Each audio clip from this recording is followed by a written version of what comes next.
Baik, ada yang lain Mbak, silakan. Saya ingin menanyakan Pak, dalam awal pernikahannya seagama, namun dalam perjalanan perkawinannya tiba-tiba salah satu pasangan berpindah agama. Bagaimana hukum pernikahannya itu? Iya. Baik. Sekarang begini, kita harus perluas bahasan kita ini.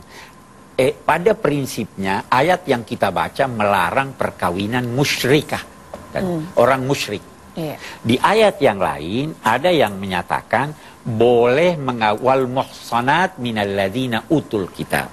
Perempuan-perempuan terhormat dari ahlul kitab, yaitu orang Yahudi dan Nasrani, boleh dikawini. Tapi saya ingin garis bawahi al-muhsanat, yang terhormat. Jangan ini ahlul kitab, orang Kristen dan ini, tapi tidak terhormat, tidak boleh dikawini. Nasrani boleh dikawini. Tapi saya ingin garis bawahi al-muhsanat, yang terhormat. Jangan ini ahlul kitab, orang Kristen dan ini, tapi tidak terhormat, tidak boleh dikawini. Oke.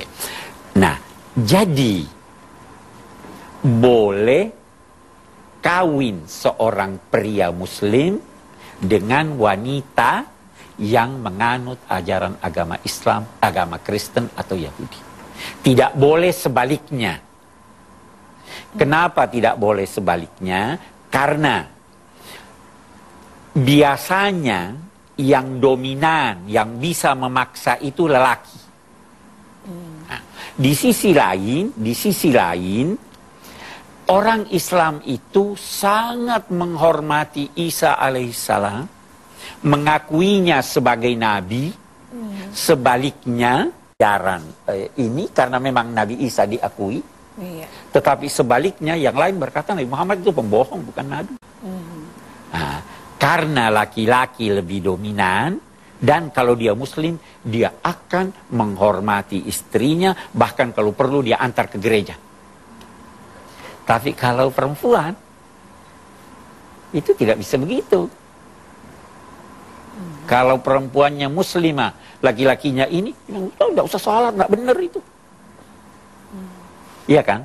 Nah, jadi kalau dia pindah agama, dia berarti murtad. Nah, kemurtadan menghapuskan. Saya kira itu ya. Jadi kalau kemudian memang yang perempuannya yang Islam, laki-lakinya pindah ke Islam ya Pak ya. Kemudian dalam perjalanan perkawinan tuh Pak, tiba-tiba laki-lakinya pindah lagi ke non-muslim gitu ya Pak ya. Dia murtad. Nah, si istrinya bagaimana Pak? Ya, sangat berat untuk saya ucapkan harus cerai. Seberat dokter yang harus mengamputasi pasien. Ya. Baik. Oke. Jadi sudah mengerti ya Bu ya, titiknya di sana, mau tidak mau apapun kita mesti dapat walaupun berat sekali ceritanya ya Pak Kureis. Pak Kureis, kita belajar